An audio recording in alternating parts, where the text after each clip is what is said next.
Hey guys, how's it going? There, your old pal Jim Side Gig Life. We are going to do uh, an installment of the $40 thrift challenge. We did sell this, the WaterBob water something to do with your bathtub and drinking water. I don't know. It's a water purification system. Um, we sold that for $22.50. Ended up making 11 bucks on it, 11.57, but I'm just gonna keep the math simple. $11. And I've got $10 from the previous sale left over. So we've got $21 to go to a thrift store with. We're gonna jump into Goodwill, see what we can find for 21 bucks to add to our inventory for this challenge. Let's see what we find. All right, so we're starting in electronics. Did pick up some bunch of shoes. Got a bunch of Brooks and a pair of Peter Millar. So that's main eBay stuff. Now we're looking for $40 challenge stuff, $20 max, $21 max, I should say. So let's see what we can find. Left my microphone in the car, so we're doing this dirty, I guess you could say. Let's see. Glassware is extremely slow, so we're not gonna. Oh, let's keep. Interesting. Nope, nothing. Oh, it's okay. Coffee makers, Foreman's, crock pot. Got a crock pot that's been sitting a while, so I think that trend is kind of done. Seeing a lot of the same stuff I saw last time we were here, like this Presto Mini. No, nothing interesting yet. There's a New Wave oven, but that's kind of not in great shape. One thing I'm learning about the thrifts around here is their electronics are typically not tested or even working in that for that matter. So shower radio, vintage,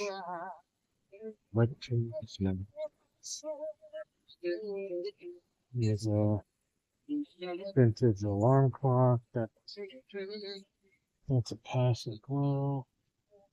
I am looking behind me just to make sure I'm not passing up on anything. Some Sunbeam glassware, again, nothing crazy. Here's a Psycho clock. Made in Japan. I got one just like this. This seems light though. $4. Put in the cart, but I'm worried it'll be corroded, battery corrosion.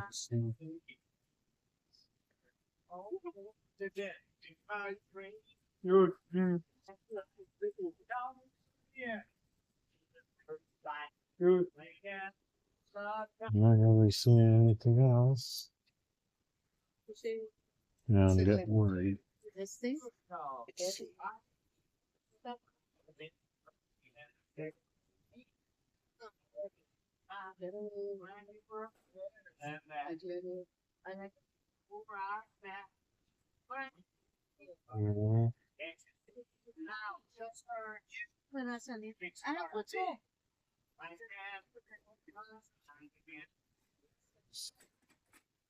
Double boiler is interesting, and it's wherever.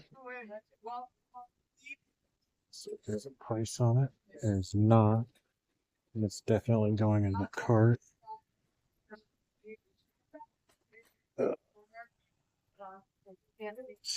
This one is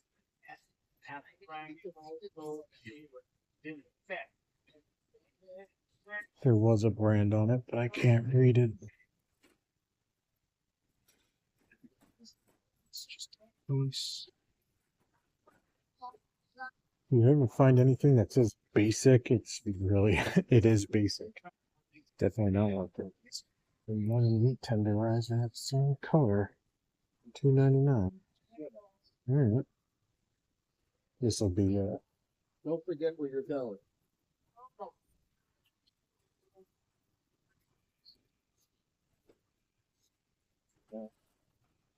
Right.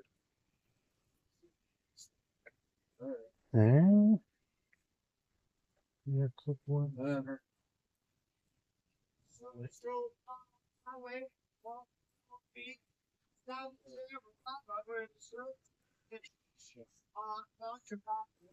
This is Pampered Chef, but it's missing the mixer part that so that's a no. And yeah, moving on. More cookware. See, there's a camping pot out there. Those used to do okay.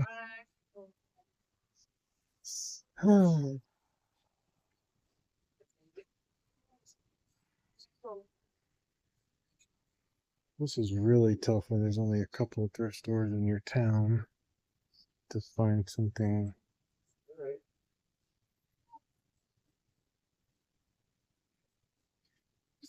Worth flipping when you have other resellers. You know, because there's resellers in every town. It's tough to compete. Everybody's clamoring for the same stuff in the same stores. So, I don't really get into golf clubs just because of the pain in the butt to ship them.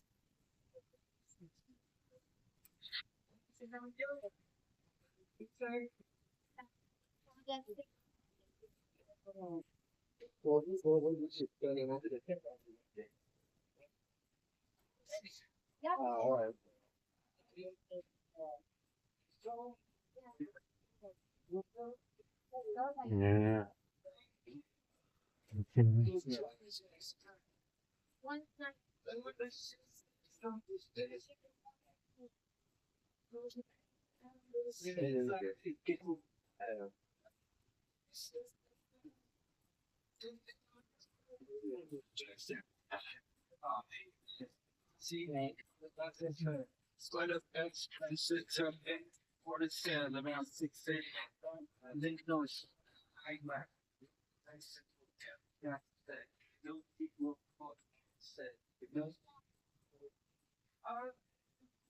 As is typical of Goodwills, the music is kind of loud, but I feel like my program does a pretty good job of drowning that out.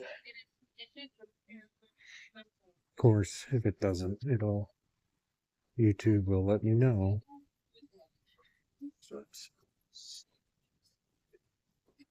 if you're willing to bet cards are not in here. Yeah.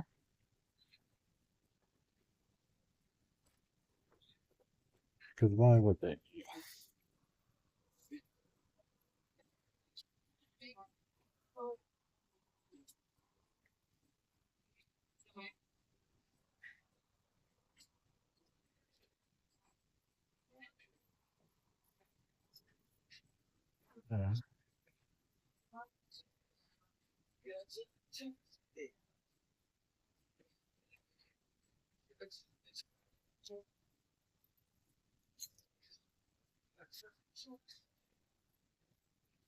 Nothing. Don't really do a whole lot of plush. Skip that. Come over here.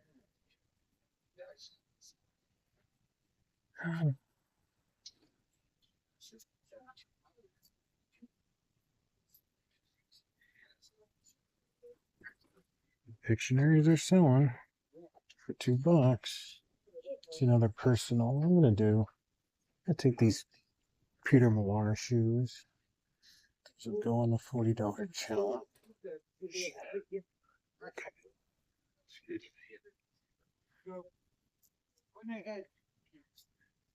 One day they had tax free day.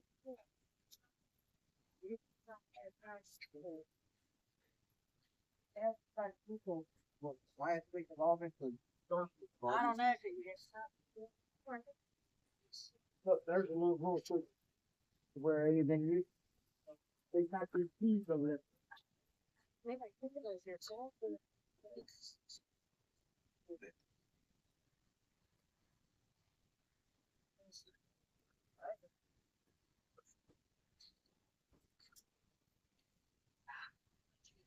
It's like somebody tried to make a board game to get famous and it didn't work.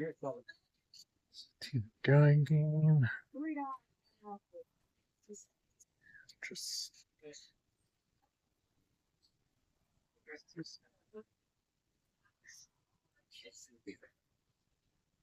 again, when you hit thrift stores often, you don't tend to find a bunch. So we're gonna check out and go over what we got. Let's figure it out.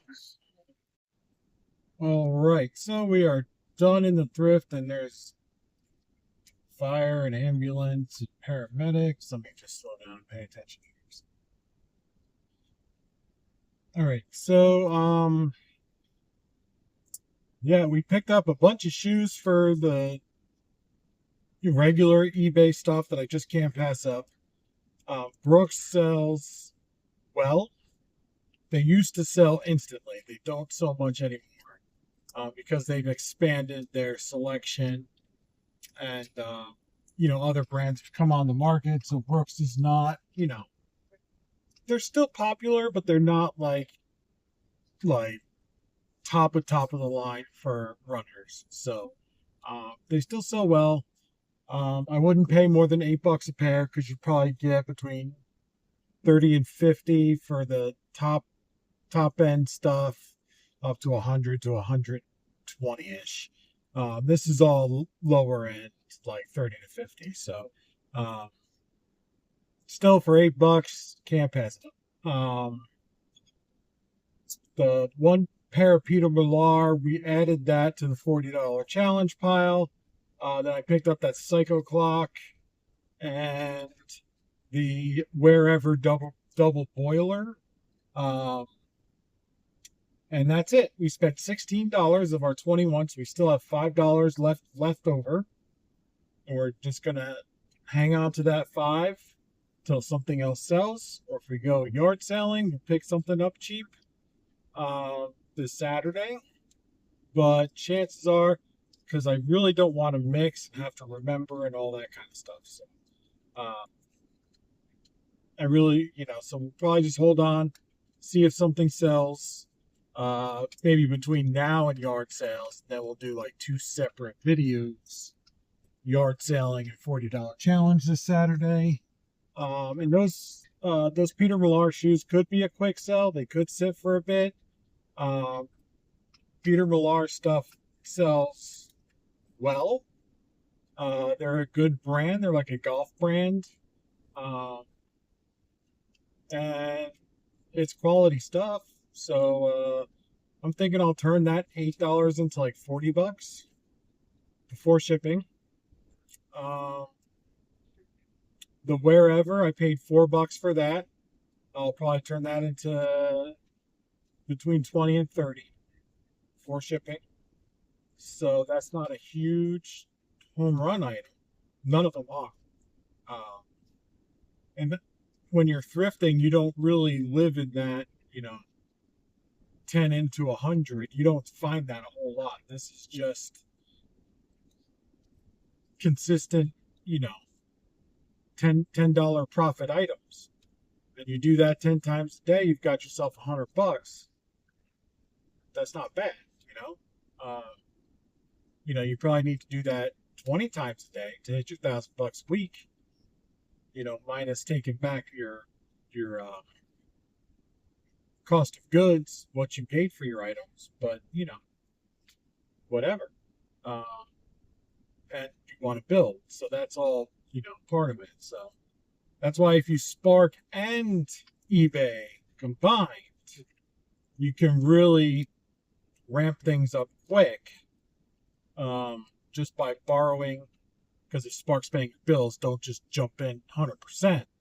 You know, borrow a little bit here and there. If you could take 40 bucks, take 40 bucks, go to a thrift store, buy something, not just one thing, buy a couple of small things to sell and turn that 40 into 70, right? Now you have $70. Now you don't have to touch Spark anymore. You have $70 to go back to a thrift store. Buy $70 worth of stuff, turn that into 120, right? You're not going to double it. You could, but chances are you won't, because you got to pay for shipping. You have eBay fees. You have shipping materials. You have your own cost of goods. Like, it's not, if you double or triple your money, it is possible, but I don't want to say, oh yeah, every single time, because it's not. But you can build up pretty quick. And the key is just to find fast selling items, which I have not been doing. And that's a shame, because I feel like I'm finding good stuff. Like, I'm really surprised that hair curler set that I found, and those sneakers, those on cloud sneakers, are not selling. So today's the last day of my sale. Tomorrow I'm gonna go in and revisit the pricing and see if price too high. Maybe more sellers came onto the market for those products, and now I have to adjust pricing. So, and that's all part of this, right? Like, it's not just list and forget. You can do that. Then you're gonna sit on stuff. And that's not what we want to do. We want to actively participate in the business, right? We want to set your price based on what figures you're seeing now, right? Like that hair curler set, I've got it priced right now on sale for $36, because that's about what it's selling for and what it's listed for. So I was feeling really good about that price, but it's not moving. So now I have to go in and look.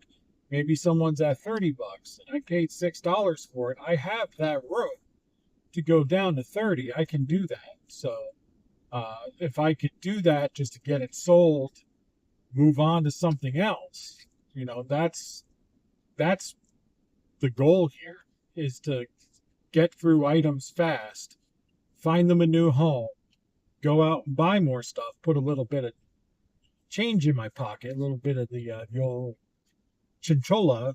I don't know what that is. And move on and find something new. I'm not doing this to make $1 million this year. I'm not doing this to make $1 million next year in 10 years. Well, maybe 10. But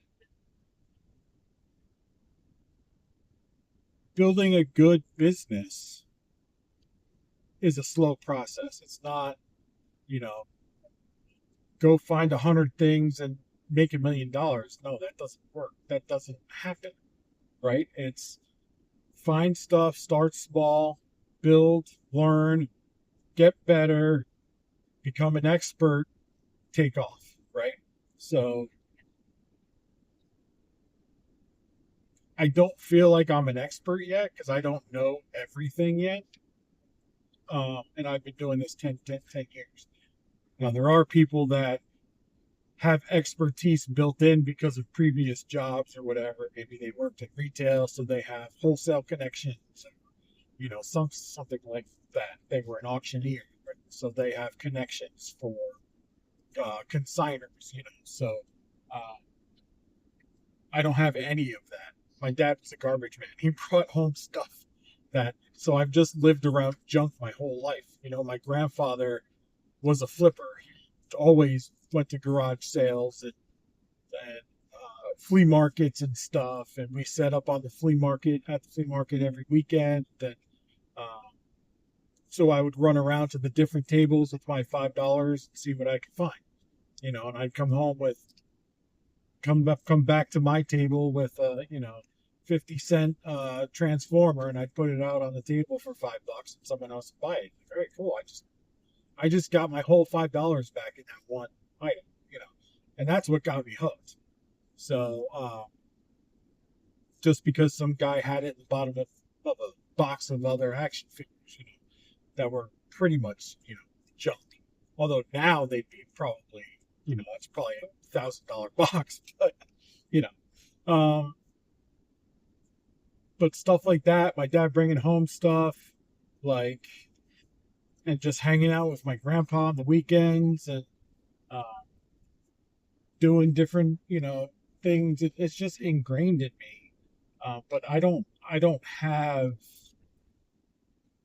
any like career experience. I don't have connections. You know, I've moved around way too much to develop a connection with anybody, you know. So I thrift in a yard sale, and, you know, I could build connections, but I don't feel like I'd be good at doing that. Like, I'm okay with the go to a store, see what's on the shelf, have an encyclopedic knowledge of